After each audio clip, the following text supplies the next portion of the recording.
for the Krishna key, what did you start with? What was the thought in your mind? I was sitting at a friend's house, and someone mentioned to me saying that, do you know that there is yet meant to be a 10th avatar of Vishnu, and that avatar is yet to appear during the Kali Yuga. And I just found that very, very fascinating. That was the story that I found incredibly fascinating, that there is yet to be an avatar of Vishnu.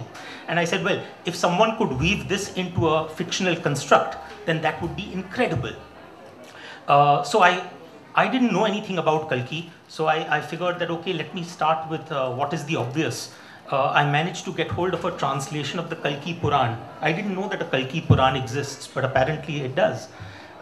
So I ended up spending around 8 or 9 days reading the Kalki Puran. And I was blown away by the fact... In which language? In English. In English. There's an English translation of the Kalki Puran. I don't know Sanskrit, so I have to depend on the English translations. But having read the Kalki Puran, I was like, listen, this is more or less, you could say, like reading the revelations of the Bible almost. And I said, wow. But that implied that I had to go back again into Vishnu. And if I needed to go back again into Vishnu, then I obviously needed to study Krishna. If I needed to study Krishna, then I had to go back into the Harivamsh, which is the appendix to the Mahabharata, which talks about the entire life of Krishna. You could have gone back to Ram. Well, the way I looked at it was that, well, if you right now are talking about a 10th avatar, the commonly accepted 9th avatar being Gautam Buddha, then the logical point which I needed to deal with was the avatar immediately preceding, which was Krishna. So I don't understand that logic. Why should the 10th avatar be the one preceding the... Because the rest of the story is constructed in the way where it talks about something that has been left. There is a legacy. So logically speaking, if there was a legacy, then that legacy would be from a previous incarnation. So I didn't need to go back 2, 3, 4 incarnations. So Plus, I must tell you, your next book will be the Buddha key. The other part of it, obviously, Anil, is the fact that Krishna itself is such a wonderful character. I mean, that's the truth. That Krishna is a study in contrasts, is a study in grey. So he is the lovable cowherd of Mathura. Study in blue, actually, but anyway, go ahead. So he's the lovable cowherd, and at the same time he is the statesman. He is ruthless at times in the Mahabharata, takes decisions that very often we may not necessarily agree with, and so he has a lot of women. Precisely, he's to use my friend Amish's words, he's cool. So yeah, Yes. So to that extent, no, he's the most colorful god we have, obviously. Yeah.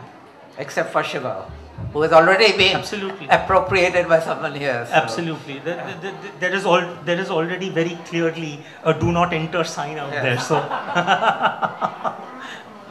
So carry on. You're talking. No. So from my perspective, honestly speaking, when I started out to research it, I said, okay, let me just find out everything that there is to know about Krishna, the Kalki avatar. But then as I started digging deeper and deeper, I realized that this wasn't going to be a story purely about Krishna. This was going to be a story about the Mahabharata. This was going to be a story about the Vedic age.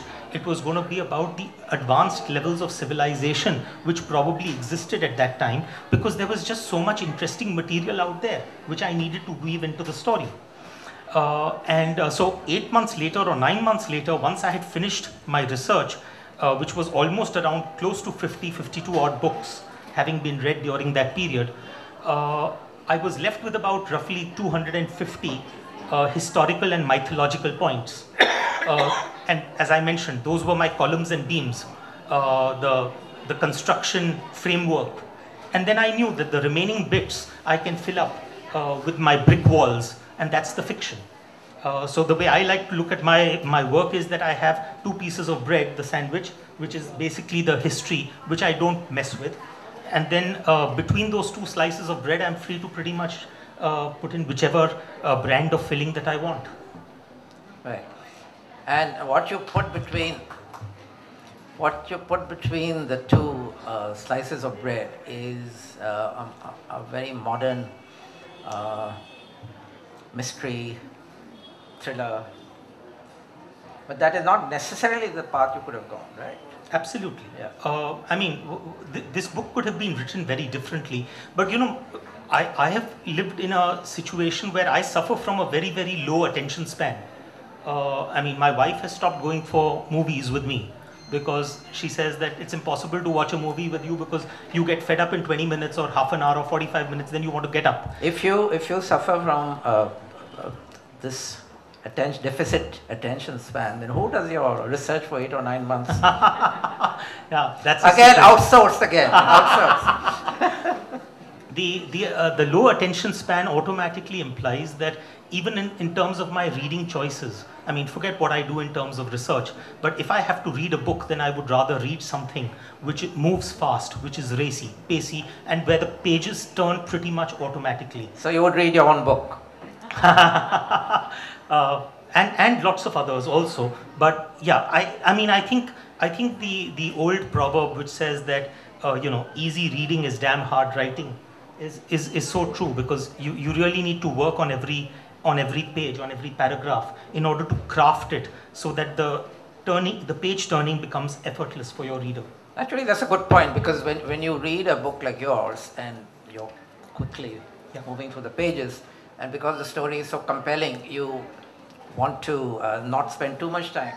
That's right. On the page. You want to go to the next page to see what are the events unfolding. And then there's an automatic assumption, a subconscious assumption that this thing is so easy to write. Because it reads so easily, you assume it's easy to write. But obviously there is a whole skill set going into writing that. Absolutely. I think for me, my greatest advantage has been that over the years I have built up a set of people who I rely on to be giving me first-hand feedback. And which is very unlike most writers who would normally tell you that we prefer to write our entire manuscript before we show it to anyone. In my case, normally I would end up sharing at least on 3 or 4 occasions during the writing process with a few select people. And my only question is, listen, please tell me as to whether the page is turned. Or did you have to make an effort? If you had to make an effort, please tell me where you had to make that effort, because that's the time when I can probably go back and rework something.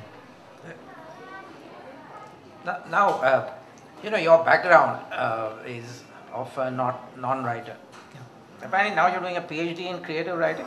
No, I'm supposed to be doing one. You're supposed to. There's a difference between the two. Yeah. But you really are in business, and you've done an MBA and so on, the usual trappings of a business guy. Yeah. And what made you write? What made you, because it's, a writer generally is considered to be someone who's born. Yeah. And the words come naturally. Yeah. And it starts actually even at school, when you start writing letters which are a bit different from the normal letter. Yeah. And then it goes on to reading vast number of books, etc., etc. Yeah. And then your own flowering happens at some point. That's right. But your background is completely different. So. Well, I mean, I was always told that bookkeeping was more important than book writing. So that was my upbringing, really. I was told that if you have to read something, then read a balance sheet.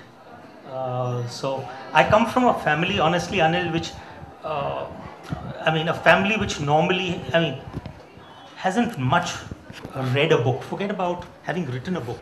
But, the background has been a purely business background.